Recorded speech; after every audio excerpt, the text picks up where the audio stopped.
Welcome to Introspection, the podcast about moving from grief to growth. I'm Amy Lindner Lesser, your host. Introspection started out as a podcast about hospitality, innkeeping, and innkeepers. After about a year, I realized that my life and interests have morphed from hospitality to helping others navigate from grief and loss to growth and living. In this new version of Introspection, I will be talking about my personal experiences with loss, and there are quite a few, what I've learned along the way through my professional training, as well as from my coaching experiences. I'll also be bringing in guests to share interesting ideas. So grab a beverage, find a comfy place, take a deep breath, and listen in. Welcome back, everyone. I'm Amy, your host, and I'm joined today by Donna Kendrick, who is a financial planner, as well as a widow, a wife, and a mother. So Donna has a unique background that drew me to her and to her book immediately. And I'm really glad that she's here. I wish I had found her almost 24 years ago when I was first widowed, but I can still use her help. And I'm hoping that all of our listeners can glean some wonderful pieces of information. So Donna, welcome. Oh, hi. Thank you so much for having me today. I appreciate the opportunity to be a guest on your show. Well, I'm so glad that we were introduced by a mutual friend in a women's networking group. And I think she was right that as soon as we found each other, there's a lot of kindred experiences and background. So I'm so glad that we're having the chance to chat, just a quiet chat between the two of us and all of our listeners. There you go. And I agree. She's like, you two would be a really good fit. I'm like, oh, we are. So awesome. Yeah. So Donna, tell us a little bit, I just gave a very broad background. So Sure. Tell us a little bit about what led you to where you are today. Yeah, very happy. I will give a little background there. So born and raised in Philadelphia and married my husband, Greg, back in the year 2000. With that, we had 3 children, 2 boys and a girl, and we followed his career abroad. So he worked for Homeland Security, and we wound up living over in Italy. And so it kind of went back and forth for a few years there, but overall between 2002 and 2011, that is one of our other home bases. So it's kind of like living a military life, educated our kids over there, came back stateside permanently in 2011, and then was able, through a transfer of positions for my husband's job, to come back to the Philadelphia area, close to friends and family, in 2013. 2 months after we moved into our sweet neighborhood, my husband passed away. He had taken his life, and we were like, oh, crap. What now, right? Like, we were just getting settled. The kids were just starting a new school. We were just, quote unquote, figuring it out. And I had given up my career to follow him abroad and was working at my kid's school as a teacher's aide and was making like hardly anything. And I was also faced with, how am I going to support these kids moving forward? And that was one of those big turns in life. I spent 2 years mimicking the kids' schedule, staying part-time where I was, because I had the blessing of a financial advisor when I was very young with Greg before we started moving abroad. So we had life insurance intact. So I knew that I could keep my house, and I knew that I could educate my kids. And I was what I call a lucky widow because of that. About 2 years afterwards, I knew I had to get back to work, right? That life insurance wasn't going to last so long. Benefits from Social Security with the kids go away after time. And I had to recreate my career. But deep inside me, I knew I was only going to do it once, right? And so I did. I went back to school to get all the educational needs that I needed to become a CFP, a certified financial planner. And then I flipped my career on its head. And so prior to moving abroad, I did financial forecasting for the pharmaceutical industry. And now I was going to do it for families in transition. I was going to be a planner to help widows and widowers like me post-divorce people, now blended families, really understand the power of their finances, the power of their own personal grit, and add a little bit of love back into financial planning, not make it all that scary. And then flipped my career again in 2017, kind of went back out there full time in the workforce in 2020, right in the midst of COVID, opened my own firm and opened my own small business. Keep on fast forwarding. In 2022, got remarried, blended our families. So now we have 6 kids from 13 to 21. My new husband works in my practice with me, and it's been a journey. How is that for a cliff note of someone's lifetime?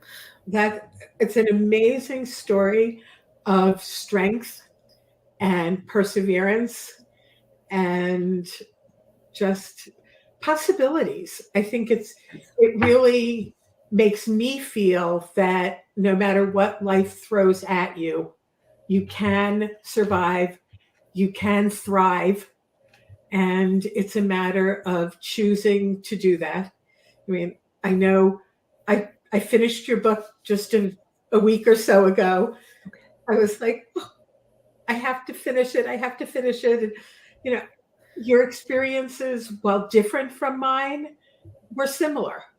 I remember the first week or so, and you described this beautifully. All you do is you put one foot in front of the other. You don't think about what you're doing. You're on autopilot. And it's really tough. You have some great suggestions of who women or men who are widowed or newly divorced or whatever the major life transition is, really, like how to get through those first, well, your book talks about 3 years, but the majority of the book is the first year. It is. And it's the hardest, where everything is new.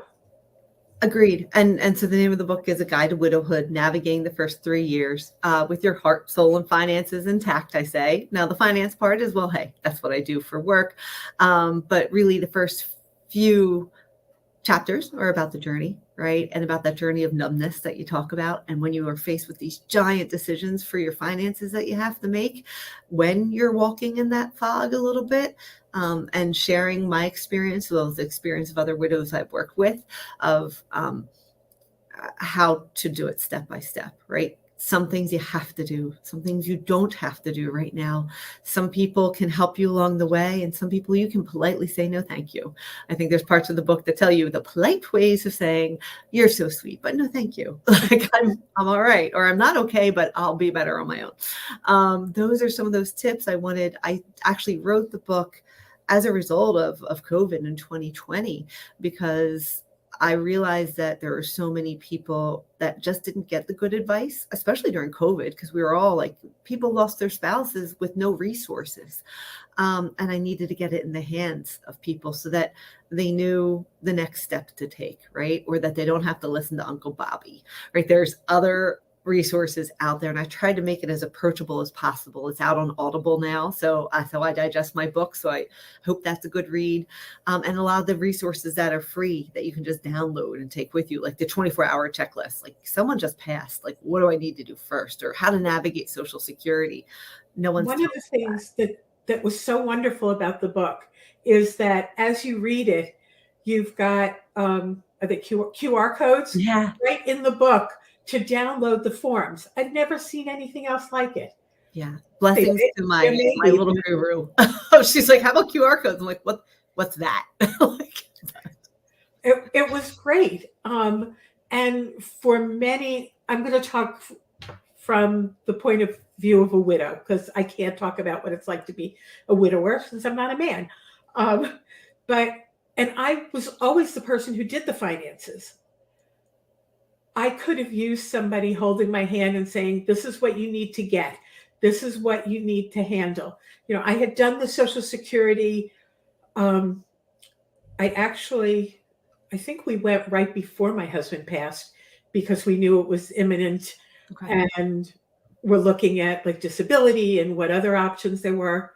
But it was like, oh, I still 20 almost 4 years later, have 2 accounts that I know of that are still in his name that I have never changed.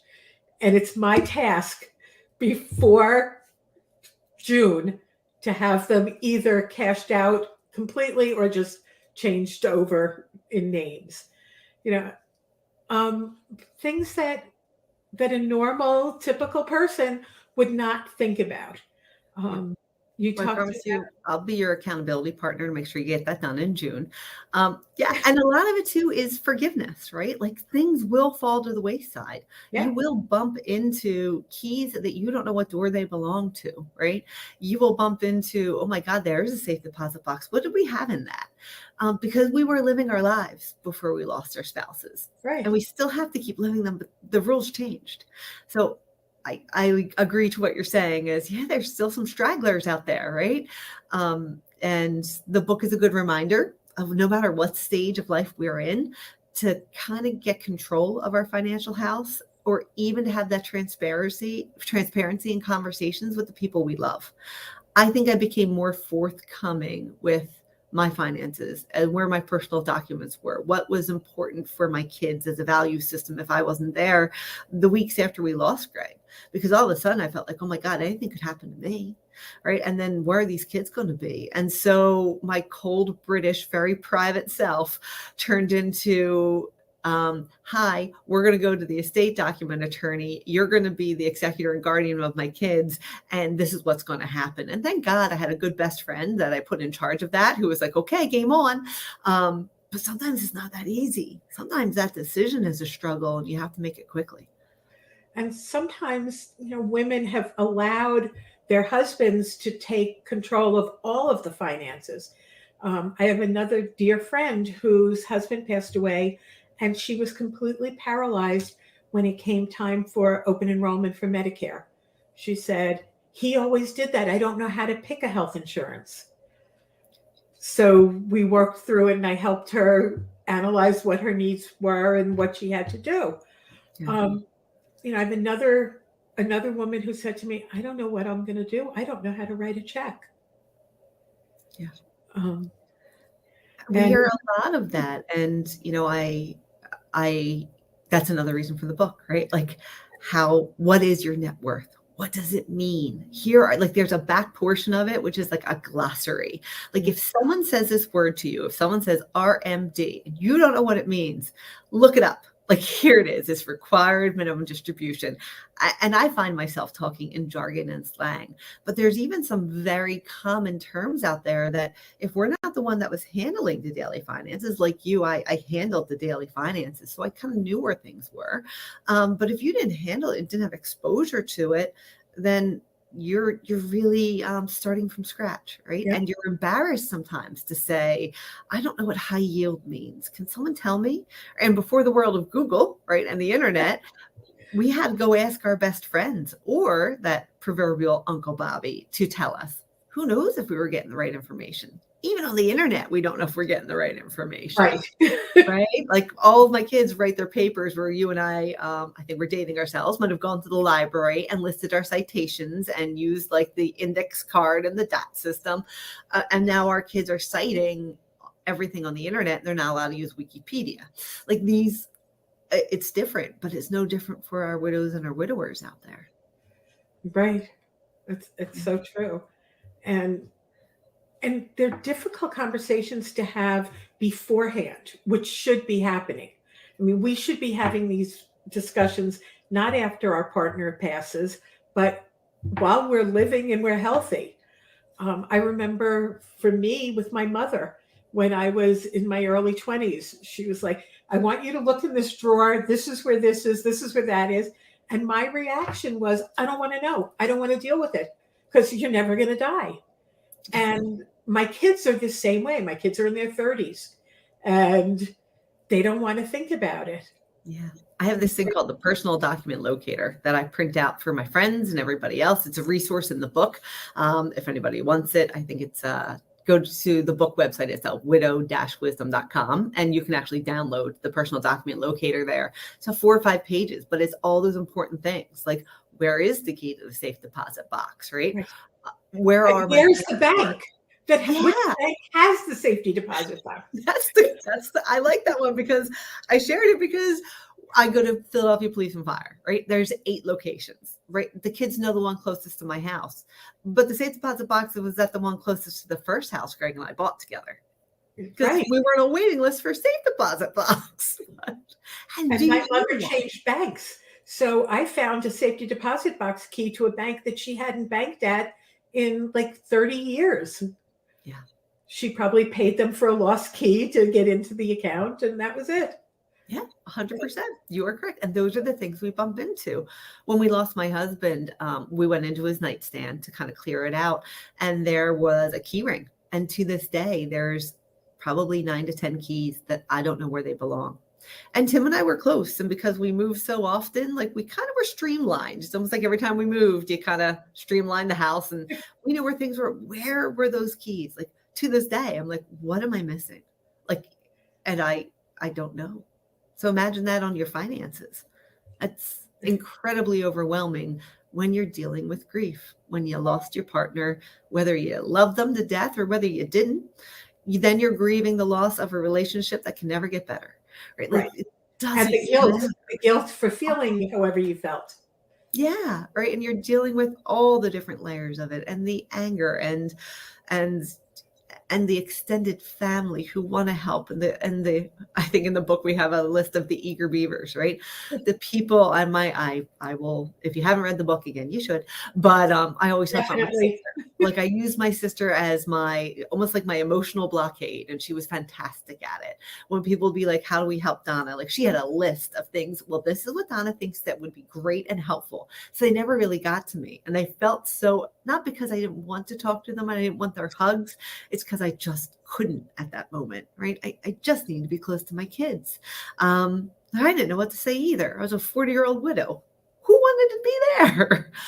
But she would give them tasks like, okay, here's the baseball schedule. Can you rally some moms to take Squish to baseball? Or, the leaves, they're piling up.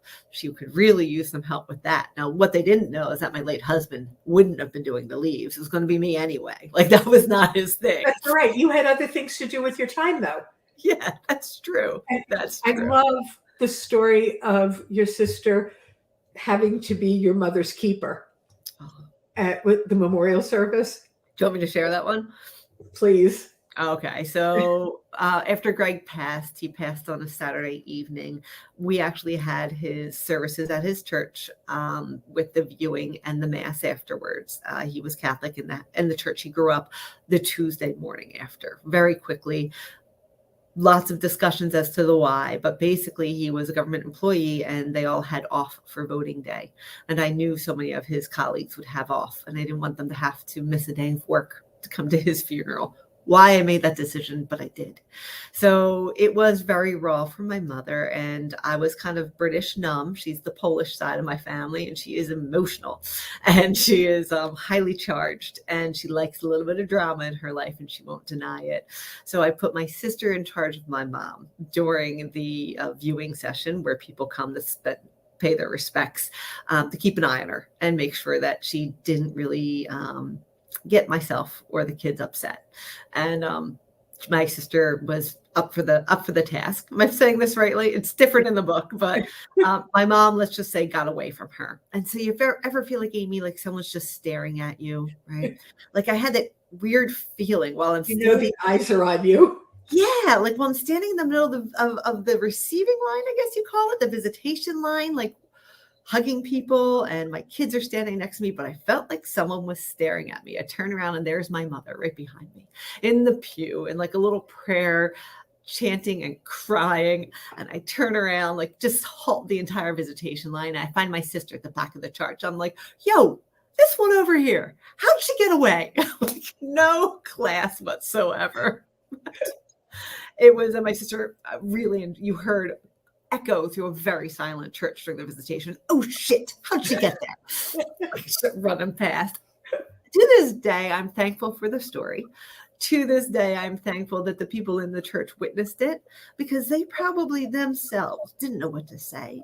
They didn't know what to do. And they got to see the fact that we are human. right? Yes. And that they could see I was doing everything I could to keep it together, and that I actually had a support system already in place, right? So like they knew right then and there, my mom cared. They knew that. And they also knew that my sister had my back. I'm happy that it happened that way. It added a little comedy to the day too. And that's a wonderful story in that it shows that in the midst of our darkest hours, our deepest grief, there can be humor, and that you were able to pull yourself out and call out your sister. Your sister just let it all fly with, yelling and mom being there. And it was, we're human. And I'll share one more story that is not in the book. My husband was cremated, and we were still able to bury his ashes. So we buried him at the family plot with his mom and his dad. And so during that ceremony, which followed right after the visitation, the kids and I all laid roses onto the gravestone. And then when I walked up, they had like fake grass, like I call it the mini golf grass, right? Like over the top of the hole that they had dug, right? To put the box with his ashes. Well, they didn't put a board on top of it. So when I went to go put the rose on top, I fell into the hole. And my kids had to grab me so I didn't hit my head on the stone. And you just heard a huge gasp from everybody that was there. Yeah, I remember my oldest reached down. He's like, "Oof, we would have lost two real close, huh?" I'm like, that would have been a movie, right? That would have been a movie. But again, that's very much, if my husband was looking down that day, he would have been like, all right, let's shock down and back to reality. Like anything can happen. Here you go. That's what it was. I was like, who didn't put a piece of wood over the hole? Who was reaching from below? Oh my God. It's like, I know you love me. I'm not going with you. It's okay. Got some time here left. Yeah. Sometimes people think of a financial book as something that's going to be very dry, very boring. And I want to let our listeners know that it is anything but. I will say that I laughed and I cried, and I did both at the same time. And I highlighted and I took notes. Oh, I'm glad. It was, it was as good as reading any romance novel. Thank you. Only more practical. That was the intention too. I was like, they're like, it was, I can't even tell you the process of writing the book. That'll be another podcast. But I remember saying like, I want it like 100 pages or less, because I myself, as a very smart, educated woman who is tight on time, wouldn't pick up anything thicker. Because I'd be like, nope, can't on board to that. But this one, you can slip it in your purse. You can slip it in your gym bag. You can read it in the back of the car while you're waiting to pick up your mom from a doctor's appointment, right? While you're just on your own. And it's a quick enough read. And I hope it gives those working steps. I always say I should write one called like, don't wait for widowhood, get your financial house in order. I like that. I kind of alluded to that before, but like rewrite that for like the millennials to be like, come on, girls. It happened to me at 40. Like it could happen to you. Come on, gentlemen. Don't rely on just one of you to have the financial conversation. My older daughter's 38, so you have 2 years for her. She needs that book now. I will get it for you. I will. She can be my proofreader. You have my word. I will get some version of it out there. I think it's important. I agree.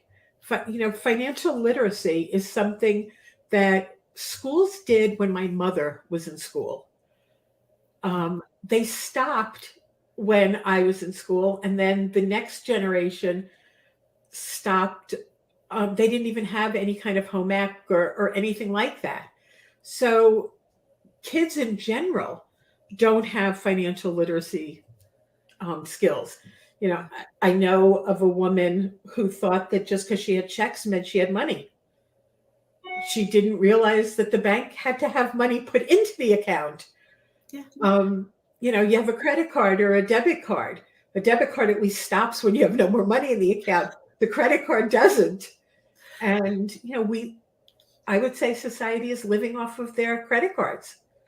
And we can learn from every generation. Like when I tell you the only reason I have Venmo is because my teenagers would pay me back money I loaned them through Venmo and I wanted my money back. So that's the best way, but we can all learn. And I think I love working with my younger clients, like your daughter, for example, because I can learn as to really how can we make financial literacy easier, right? How can we make it more digestible? How can we make it so that it's user friendly and that you stay on top of it? Does that mean an app? Does that mean someone else doing it? Does that mean and checking in here and there? And I think everyone learns differently. So a lot of what we do as financial planners, and I'm sorry, as moms, is we learn the behavior of our kids, right? I learn the behavior of my clients. How will they actually receive the information I'm giving them? Everyone receives and learns differently. So it's my job to understand what makes them tick. And is it visual? Is it a daily check-in?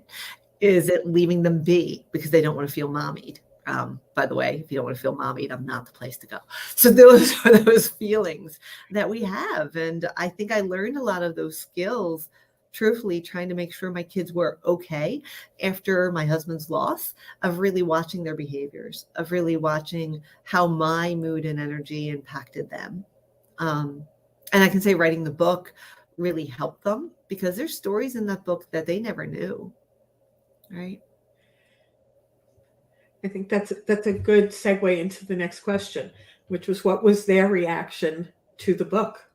And yeah. I can say my oldest, he's proud. He didn't think I had it in me, right? Like I'm a math major. I'm a statistician. That's really my background. And he's like, wow, you can write? Well, that's pretty good, Mom. Like you're actually funny. Like he denies the fact I'm still funny. Well, you are still his mother. True, very true. So, there's a certain amount of dorkiness. No matter who we are, right? No matter how cool, right, Amy? Exactly. Yeah. I think my daughter told me she couldn't wrap her head around reading it and could I give her the highlights? But like I'm out there on Instagram doing like video reels, parts of the book, right? Helpful hints, how to help a widower in the holiday season, things like that. Mm-hmm. And that's I think Instagram's a hashtag. So hashtag widow and wisdom. She follows that. And like, she will give me like highlights and, oh, you should do this. Or she will actually send me like a little heart saying like, I saw that video you made, like good one, Mom, which are the pages of the book, literally in these video formats. Because how do people learn, right? I got to get the message out there. Mm-hmm. So let's do it this way. Maybe they learn through Instagrams, right?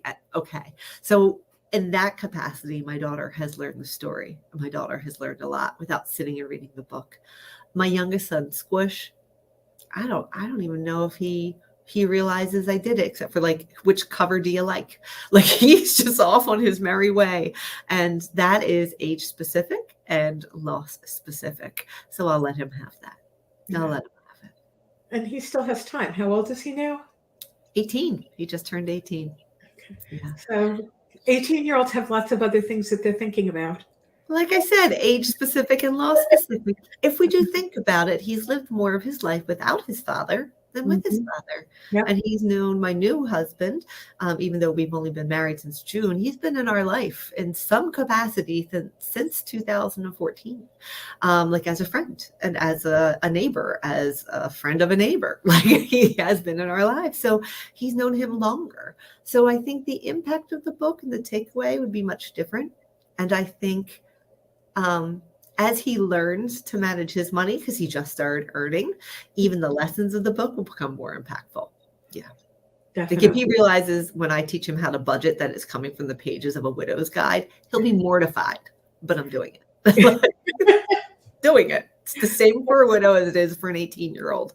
We have to figure it out. And the lessons are valid even if you don't have a loss. They're life lessons, they're financial literacy lessons for anyone. Some of the more crisis-oriented things are definitely widow or divorce related. Yeah. But I think anybody can identify with the importance of them. Yeah. And I think too, like you mentioned earlier in our interview, that it is very heavy on the first year of the book. It is, because that's when so many decisions are swirling. And that's really where we have to make our basis of where we start. For me, I had to include the second year because I really didn't action, quote unquote, being a widow until the second year. I was faking it till I made it the first year. I was like Academy Award winner, best grieving widow ever. Look at her get back on her feet. And then screeching halt come 18 months later when that year first is done. And I'm like, shoot, this is really my life. What do I have to do? Which goes back to like when I recreated my career, because I took that deep breath of being like, whew, this is true. This really is happening. I got to do something different. And I think the year 3, such a very brief part of the book, but it was more about that hope, right? The hope of, and the it's okay. It's okay to want something different out of your life than you did when you were married. You don't have to keep the same set of rules. And the belief in yourself, right? Because so many of us became such a beautiful partnership with our spouses that we've got to figure out a new set of rules on our own. And I think year 3 in that writing is, you can do it. No, co-ed. Like, just do it. Like, yeah, like telling your kid to jump off the edge of the pool, that you'll be there to catch them. That's it. And I mean, and you know this as well as I do, is that, I mean, you talk about 3 years. It could be 5 years. It could be 6 years or 7 years. That, you know, we all grieve at different paces. And we may go really well in year 1 with doing everything. And then all of a sudden at like month 7, everything falls apart. And you go back to like day 2. Yeah. You know, and I feel like, I was going to say, we're, you know, depending on where you are in your own grief process, and whether you're still en route or whether you've allowed yourself to start feeling all of the feels, and some of them are okay and some of them are tough as hell. And then sometimes we get angry at ourselves for having a good day. How could I have a good day when my husband is gone?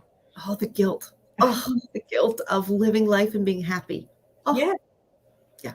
And, you know, for the most part, I would say the majority of the times our spouse would have wanted that for us. There are some who might not have, but in most instances, that's what they would want. And so it's okay. It's okay to walk through, and it's okay to feel guilty, and it's also okay not to feel guilty. 100%. And you nailed it. Like, you walk with grief, you don't get over it.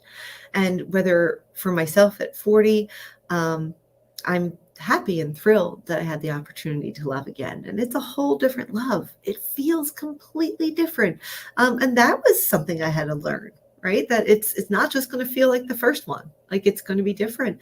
And we had to navigate the fact that, you know, I didn't lose my husband through divorce or big fights or anything like that. I lost someone I loved very much. You know, just turn that off. And now I had to open my space to love someone different.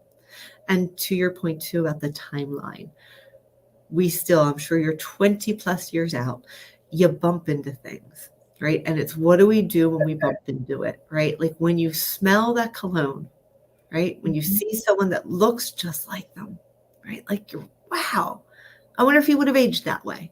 Those are the things that you have to let yourself live them, and you have to let yourself own them. And so many of us feel like, oh, we didn't succeed in getting over this because we hit those bumps and we're right back there. We're right back to day one. I mean, to me, grief is the price that we pay for love, that we never, the love doesn't go away just because the person did, for whatever reason. You still have those feelings.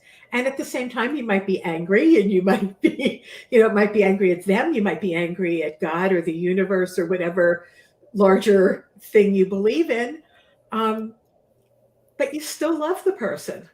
You know, it's just like, you know, people who are abused, children who are abused by parents, spouses who are abused, stay because they still love the person. And that's, I don't want to equate losing a partner with that, but in some ways the love is the same, that we don't get over the love we had for that person. And there will never be another love, as you said, like that one. It's unique. Yeah. It is unique. And that is so much of our children differently. Oh, yeah. Like we're blended of 6 now. The rules don't apply to 1, 2, 3, 4, 5, or 6. They're all different. But, I love both of my daughters. I love them both with all of my heart. And I love them differently because they're different people. So there are things about each of them, their characteristics that I love that the other one doesn't have. And, so that would be the way if there's another, that would be with the next one. It's so funny too, like when we think about like, all right, like write a second book, what would the title be, right? Would it be like Get Your Financial House in Order, or would it be like How to Blend a Family, right? Because that's what we're learning now financially, right? And that's book 3, Donna. There that's you go. book 3. But then I always say too, like it's so funny. I think of what I find now, like moving into the 10th year of Greg's loss, is he was such a squared away and wonderful moral person. And we called him Beige Boy. We made fun of him because his pants were beige. They were always starched. His car was beige. His house was beige, like Beige Boy. And that was like the consistency of who he was at work and as a person. And quickly after he passed, he became almost like a saint. Like our Gregory, right? Like all the wonderful things of who he was. And now that my kids are older, like my oldest is 21, move on to 22, he's an adult, right? So, and he's in his own relationships. And he never really got to understand his dad and my relationship. So it's fun to kind of share some of those realities to their dad as a man. And I think it's fun. So that might be a 4th book, is like, this is what you believe. And this is what was really there, right? We'll call them Gregisms, but I think anyone could do that. And I think that's part of the grieving process too, right? Is this person, we want to believe and remember all these wonderful memories, but the humanity of the people too can be helpful for the people we left behind. And to not shut that off. You're not talking bad about the person. Not in my belief. You're sharing their humanity. So. You're making them into real people and not statues or idols to worship, because they did have clay feet or. Yeah, like telling my son he just took the LSATs and he was a nervous wreck, like just a nervous, like sick to his stomach, nervous after, before, during. And he had no clue that his dad was, quote unquote, a bad test taker, right? That one of the reasons his dad didn't go straight to law school after college is because he was exhausted, because the actual anxiety and the fear and the physical sweaty palms of taking a test exhausted him.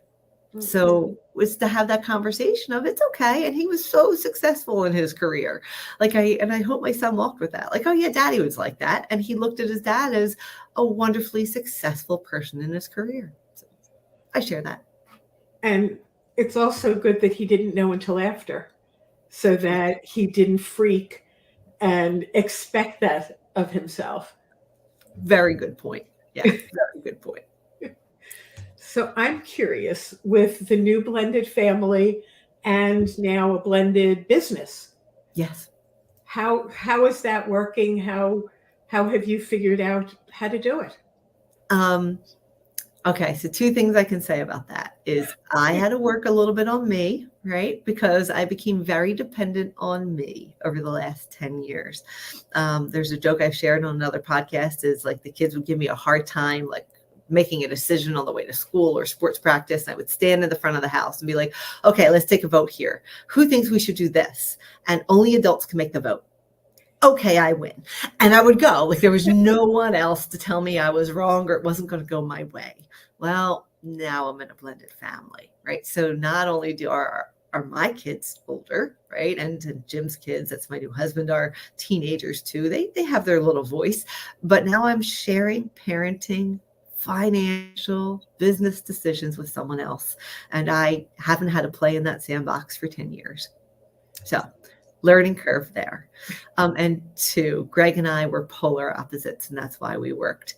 And my new husband, Jim, and I are right in line. I'm just the girl version of his boy version.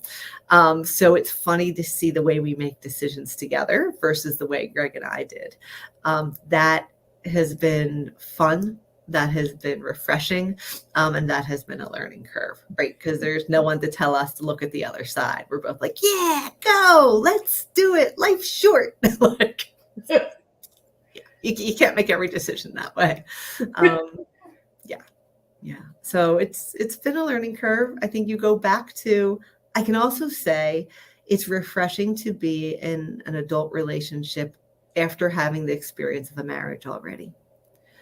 Some of those small things that I remember being so annoyed about in my first marriage, it's not even an issue, right? And we know the role of communication, and we know the role of transparency because we've both had bumps in our past relationships. And we know what it is to be really lonely. So you appreciate the camaraderie. You do. There's also the fact that you're both more mature than you were when you got into your other relationships. And so you're looking at it from a different life stage, not just as a second marriage. 100%. I mean, our maturity is still like second grade, but not at work, outside of work, very serious at work. But yeah, even like the kids are like, will you two stop? We're like, sorry, like this is who we are. You're having fun with life. We are. I wish I could grab the quotation, but a writer who just wrote about losing his wife posted on Facebook today that don't try not to be silly. You need to be silly. Life is too long and too serious in and of itself to not enjoy the silly moments. And I loved it. It was the perfect way to start my day to see something like that, because it's the advice I gave to my kids, when they were growing up and they were like, I'm going to marry a man or a boy. I think it was a boy at those days, who's rich and who's handsome. And I'm like, yeah, and they can all fade. He could lose his money. I guarantee he will lose his looks. If he doesn't challenge you intellectually and keep you laughing, that would be a really lonely, boring life. So forget the other things. If they're there, it's fine, but they're not the important ones. You need somebody who can be your best friend, who could laugh with you, who could cry with you, and who could keep you challenged. Agreed. And they both found that. So I'm happy. That's good. Well done. Yeah, and the one like big lesson I always tell my kids, because again, they all have their different personalities, right? And I love the fact that I think I have a hyper awareness that every day is 24 hours, right? You might not get the next one, but they still have that lovely gift of youth, right? Where they just think they're going to be eternal, right? And I don't know if they believe that or not, but I love seeing them just run each day knowing they have a tomorrow. Like there's a freedom to that. But I always say to them, maybe if they're a little down, like you can't do anything about what God or the powers above do. You can't control that. You can't control anybody else. You can only control you. So how you put that next step forward, how you want to live your day is up to you. You pick it. Nobody else can do it for you. And that one sticks with me. It does. Yeah. And I like to believe that, you should live your life with no regrets. Think before you do something, and then do it because you believe it's the right thing and what you want to do, because you don't have another chance to redo it. And that belly. And we've learned by losing people that we love, we learned that life is precious, that it could end, 2 seconds from now. I could go take my dog out for a walk, fall on the ice and hit my head, and that would be the end of me. Or, I could live to 103 like my stepfather did. Yeah. Anything is possible. And all we can do is live the best life that we can possibly do. And be very organized about your finances and your personal documents for if that happens, the next person can figure it out. Okay. We'll work on that one. Yeah, we have to work on the organization in general. All good. Creatives are not necessarily organized. Yeah, we call it the who, not how. If you can't do it, there's somebody who can help you do it. It's the who, not how. That is true. Donna, thank you so much. This has been wonderful.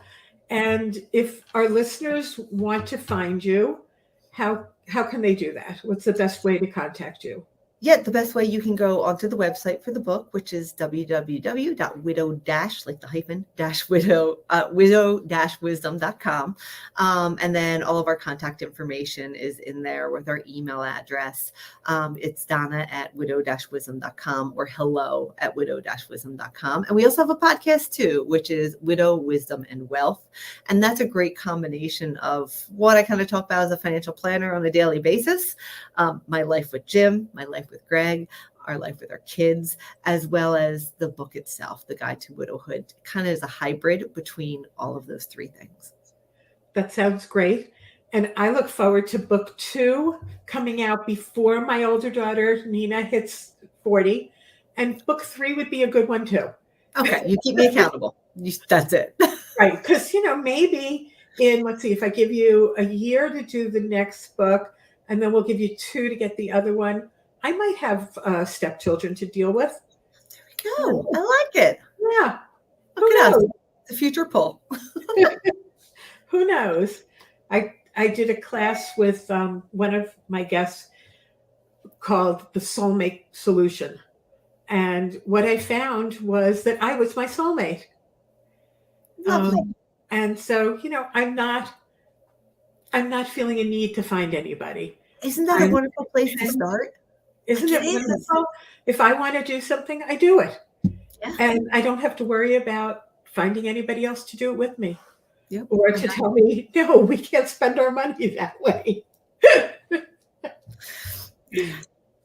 Well, I wish you all that beautiful journey with you. Thank you. And thank you again for being here. And I hope that our listeners find the help that they need through your book and your website.